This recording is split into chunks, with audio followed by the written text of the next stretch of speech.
김태현의 정치쇼. 화요일 4부 정치말렙 시간이에요. 여의도 최고의 소식통과 최고의 정치평론 고수가 만나는 환상의 콜라보레이션. 이거만 들으면 네. 너도 정치말렙, 네. 나도 정치구단, 쟤도 정치신설이 된다는 천설의 코너. 두 분 모셨습니다. 최창렬 용인대 교수, 그리고 오늘의 스페셜 게스트 강찬호 중앙일보 기자 논설위원 모셨어요. 안녕하세요. 네, 안녕하십니까. 안녕하세요. 예. 자, 오늘 저희가 뭐 국민의힘 얘기도 해볼 거고 민주당 얘기도 해볼 거고 한데 일단은 국민의힘 얘기부터 해보겠습니다. 어제 이제 선대위가 출범하고 지난 주말에 또 나름의 이벤트가 있었으니까.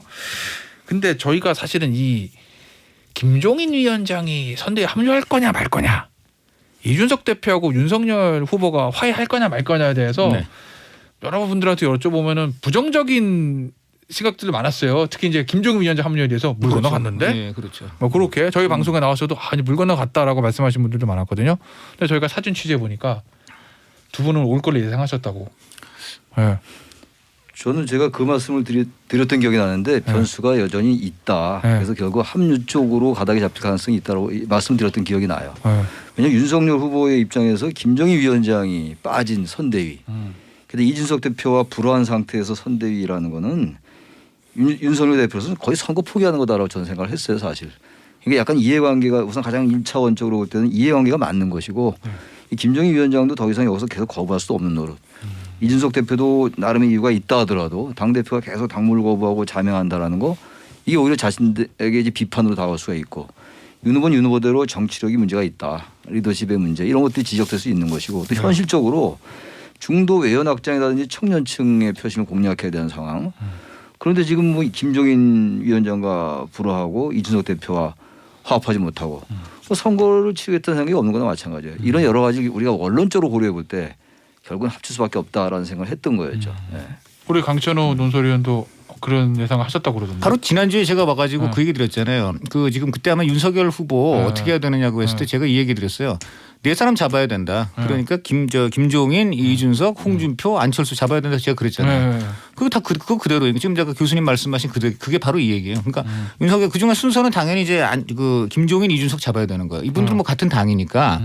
그 이분들부터 잡고 그다음에 이제 홍준표 잡는 건데, 그 수순을 잘 보시면 그 3일날 이제 극적인 드라마가 만들어졌는데 2일날 윤석열이 홍준표를 만납니다. 그리고 그날 어떤 일이 있었냐면 많이 나왔지만은 그 이제 그 윤석열 밑에 있는 그 국민의힘의 김재원 최고위원, 그리고 권성동 사무총장, 또 정진석 그 윤석열과 가장 절친이라는 정진석 국회부의장이 그 2일 밤에 그 히터 틀어놓고 그 북악산 빌라에서 2시간을 밖에서 기다린 끝에 김종인 위원장이 원희룡 그 전 제주지사를 만나고 저녁을 좀 늦게 먹고 돌아오시는 그 이후에 거의 10시 다 돼서 그 집에 진입합니다. 그래서 거기서 또 이제 그 와인을 마셔가면서 또 그러니까 지금 보세요. 국회 부의장, 그다음에 제1야당 사무총장, 제1야당 최고위원이 뻗치기를 한 거네. 히터 틀어놓고 뻗치기 하면서 이런 경우가 있습니까? 이 정도로 이제 막강한 어떻게 보면 권력이라고 할 수 있는데 이렇게 설득을 하고, 그 전에 또 원희룡 만났는데 원희룡도 당연히 설득을 하고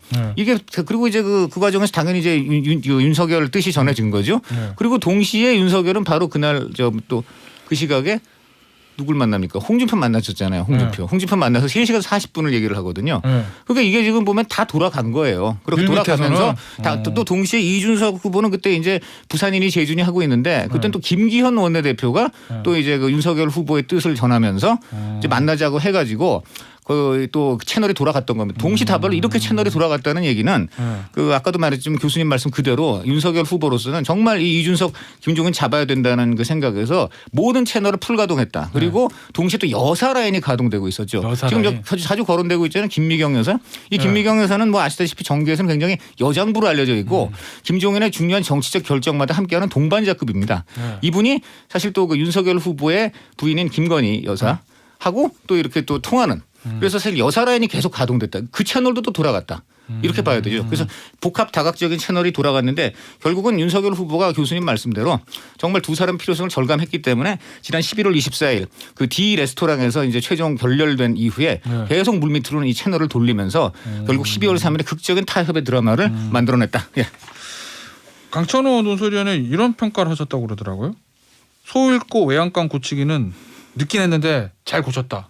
어떤 의미에서 그렇죠. 소를 잃었다는 게 바로 14% 지지율을 날려버렸잖아요. 그 11월 5일 날 경선이 되고 그때 바로 선대위 잘 꾸리고 그때부터 이준석 대표가 잘 지냈으면 14% 우위를 유지할 수도 있었을 수도 있어요. 그런데 그 다음부터 보니까 순전히 집안 싸움으로 14%다 날렸잖아요. 그래서 마침내 36% 붙은 날 겨우 이제 붙었다는 다음 날인가요? 그러고 지금 됐잖아요. 그러니까 결국 14%라는 소를 잃어버렸는데 그래서 이제 외양간을 고치신 거죠. 그래서 고쳤는데 고친 결과를 보면 꽤 괜찮아요. 비록 소를 잃었지만 앞으로는 소를 잃지 않을 수 있는 그런 외양간을 조금 만드는데 현재까지는 조금 어느 정도의 성공을 거두었다 이렇게 보는 거죠. 어떤 점에서 긍정적 평가하시나요? 아까도 얘기했습니다만 제가 누누이 강조했습니다만 4명을 잡아야 되는데 지금 3명을 사실상 잡았어요.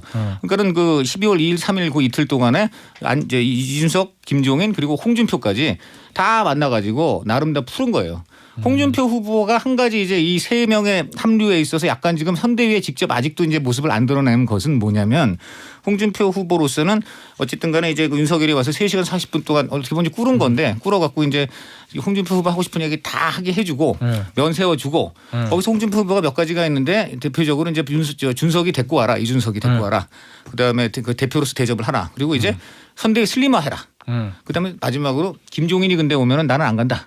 김종인 가로 열고 데리고 오지 마라. 뭐 이건데 세 번째 거는 윤석열이 들어줄 수 없거나 이제 그건 나중에 가서 또 타협을 해야 될 문제인 거고요. 첫 번째, 두 번째 건 다 들어주잖아요. 그러니까 홍준표 입장에서는 나름 그분도 장사를 하신 거예요. 그리고 마지막으로 이제 이 김종인 데리고 온 부분에 대해서는 또 이렇게 본인이 얘기를 하잖아요. 아 나를 이용해 가지고. 김종인 데리고 오는 책략을 썼다면은 그것도 뭐 나로서는 평가한다 이 얘기가 뭐냐 쉽게 말하면 이분은 이런 얘기죠. 김종인 위원장이 안 갈까 말까 하고 있는데 윤석열이 갑자기 홍준표를 만나면서 갑자기 김종인 배제론이 그때 급부상했어요. 그래서 김종인 이제 떨구고 홍준표하고 안철수하고 그다음에 윤석열 셋이 트로이카로 가면 된다. 이런 게 심지어 김종인의 우호적이었던 일부 언론인까지 그런 칼럼을 쓰면서 갑자기 12월 초에 급부상을 냈습니다.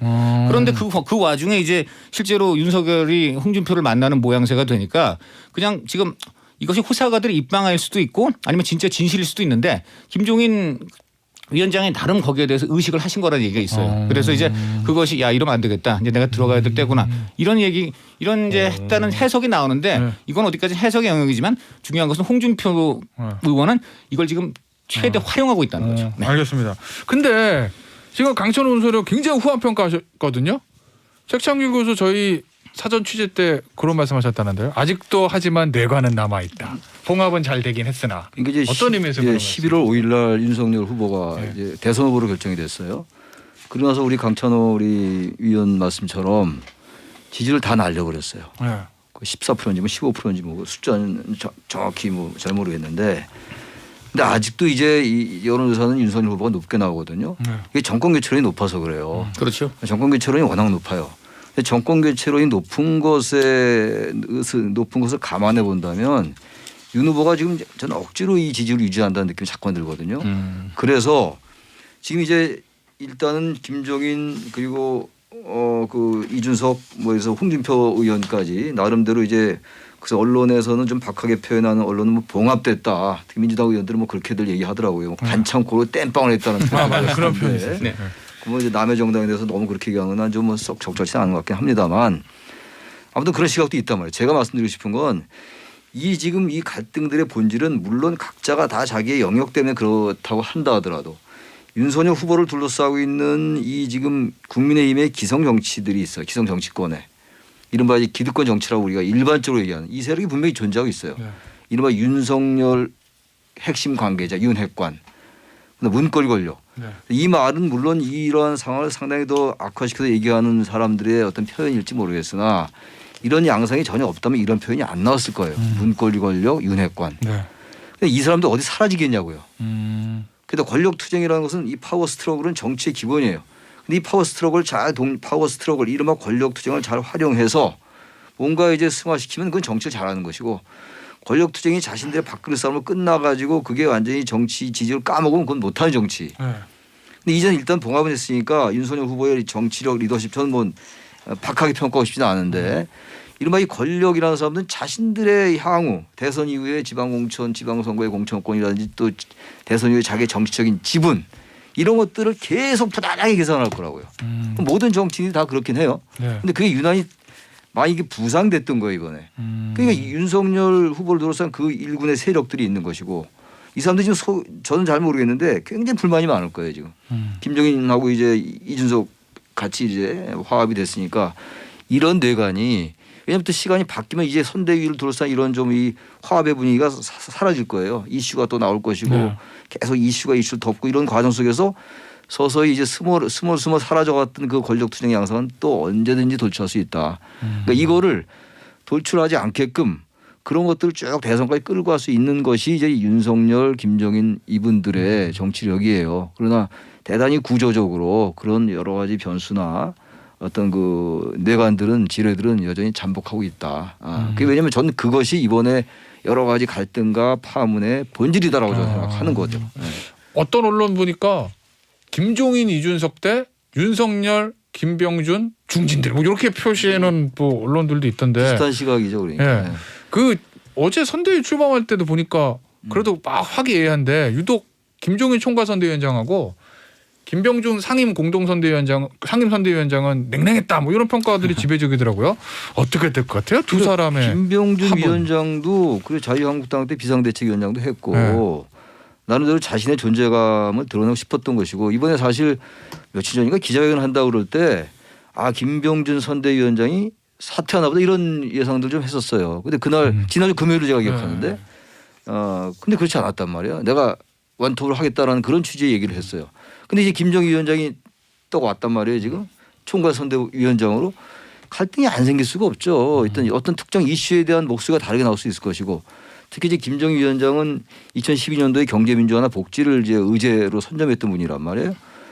근데 이제 그런 이슈나 이런 것도 보면 여전히 그 선대위 어제 그 발족할 때 이 메시지들을 보니까 김정희 위원장은 여전히 좀 미래지향적인 이런 걸 내는 반면에 윤 후보는 계속 이제 정권 교체론, 심판론 이런 얘기를 많이 하더라고요. 근데 김명희 위원장이 과연 어떤 목소리를 낼 거냐, 어떠한 미래지향적인 이슈를 낼 거냐인데 이 이슈에 따라서 목소리가 약간씩 달라질 수 있어요.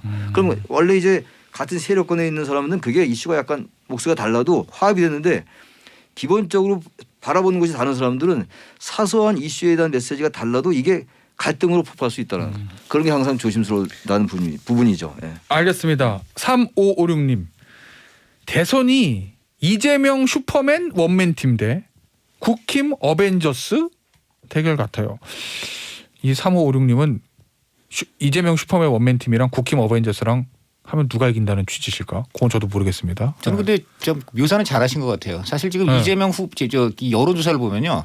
이재명 지지하는 분들한테 왜 이재명 지지하냐 물어보면 되게 개인기를 얘기해요. 그러니까 뭐 예를 들어 지금 민주당 현재 정권이 잘했기 때문에 그 정권의 지금 후보인 이재명을 지지한다라든가 이런 것들이 아니고 이재명 개인이 보통 되게 실행력이 좋다. 뭐 그다음에 솔직하게 돌파한다. 뭐 이런 것들인 반면에 윤석열은 그 윤석열 개인의 뭐 능력이나 실행력 이런 건 거의 없고 이 사람이 정권 교체를 할 정당의 후보니까.